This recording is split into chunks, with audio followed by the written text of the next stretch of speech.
Over the next 4 videos, we're going to be in a brand new series called The Upper Room. And we're going to see how Jesus invites us to live the way he did through the power of the Holy Spirit. We'll be exploring the Gospel of John, chapters 13 all the way to 17.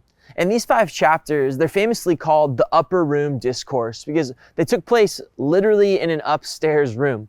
And it's in these words of Jesus that we get some of his most famous teachings. Now, it's our hope during this video series that we'll all see how these words of Jesus are inviting us out of our comfort zones and into a new way of living. Ultimately, the way that Jesus actually lived himself. We're going to see how Jesus' life on earth was filled with the power of the Holy Spirit, and that he's inviting you and I to experience the same kind of life. Now, before we dive into chapter 13, it's important for us to understand the context of the Upper Room Discourse as a whole. This section of the New Testament is one of the largest uninterrupted chunks of Jesus' teaching that we can find. Now, this conversation in the upper room comes just hours before Jesus is betrayed and arrested by the Jewish leaders and then eventually crucified by the Romans. When we read these chapters, you can almost feel the energy of Jesus' words. I want you to imagine you're sitting at the table in that upstairs bedroom 2,000 years ago, and every word from Jesus' mouth hangs in the air. Now, you don't know it yet, but this is the last time that your teacher, your mentor, your friend will sit and share his wisdom with you. Now, if you're like me, then you'd want your last teaching, your last time of fellowship with your friends to be filled with eloquence, glamour, a well-rehearsed speech. I'd want there to be laughter and fun. I'd want each person to remember me well, to remember me as a strong and influential leader. But let's read how Jesus chooses to begin his farewell party with his friends. In John 13, starting in verse 3, we read, Jesus knew that the Father had put all things under his power, that he had come from God and was returning to God.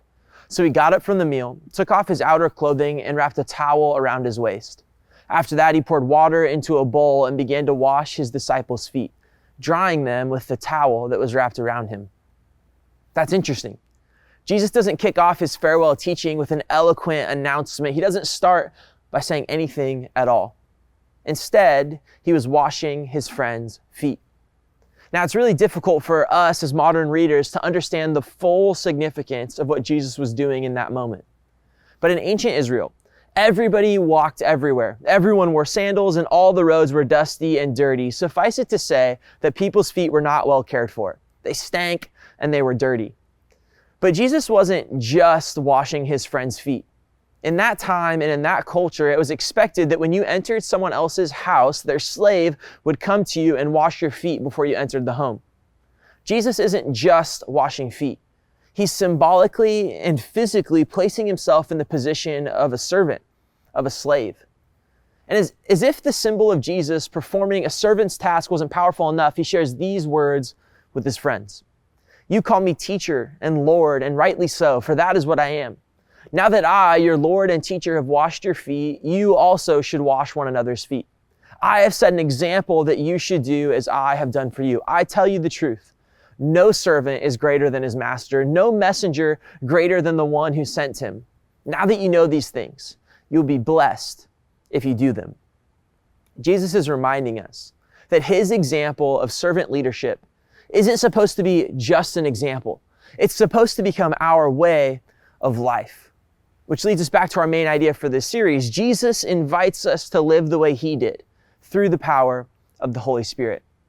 We see in this passage the first way that Jesus invites us into his way of life, servant leadership.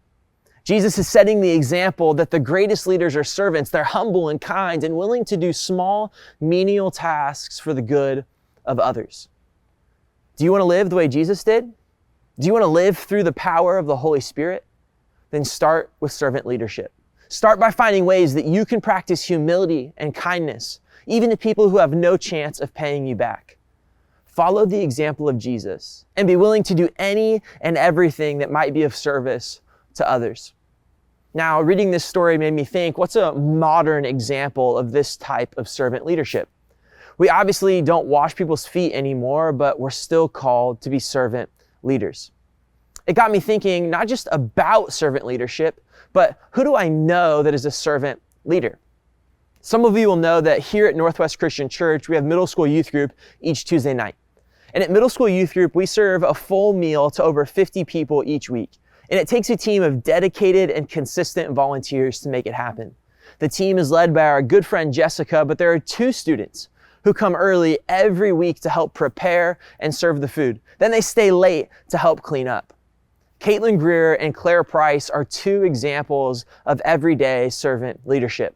They aren't washing anybody's stinky feet, but they are humble and kind. They're willing to do tasks nobody else wants to do because they're committed to serving others. Caitlin and Claire, they're 2 examples of servant leadership. And their example encourages me to find ways that I can be humble, kind, and serve the people around me. Jesus invites us to live the way he did, and it starts with servant leadership. Now in John 13, there's a second way that Jesus invites us into his kind of life. Let's look at verses 34 and 35 together. Jesus said, "A new command I give you, love one another. Even as I have loved you, so you must love one another, and all people will know that you are my disciples if you love one another." The second way Jesus invites us to live the way he did is through love. He says that we should be known for our love. He says that other people will know we are following him because of the way we love, not because of our Instagram bio or our church attendance or anything else. The way the world will know we follow Jesus is by our love. Remember, a few weeks ago, we talked about love and said the definition of Jesus's kind of love is doing what is good, best, and right for others, no matter how it makes me feel. And Jesus invites us to live the way he did, by living love, by doing love. Not by feeling or thinking or wishing, but by actively doing what is good, best, and right for others, no matter how it makes me feel. Ultimately, in John 13, we learn that Jesus invites us to live the way he did, through the power of the Holy Spirit in 2 big ways: servant leadership and radical love. So I ask you, who do you need to serve, and who do you need to love?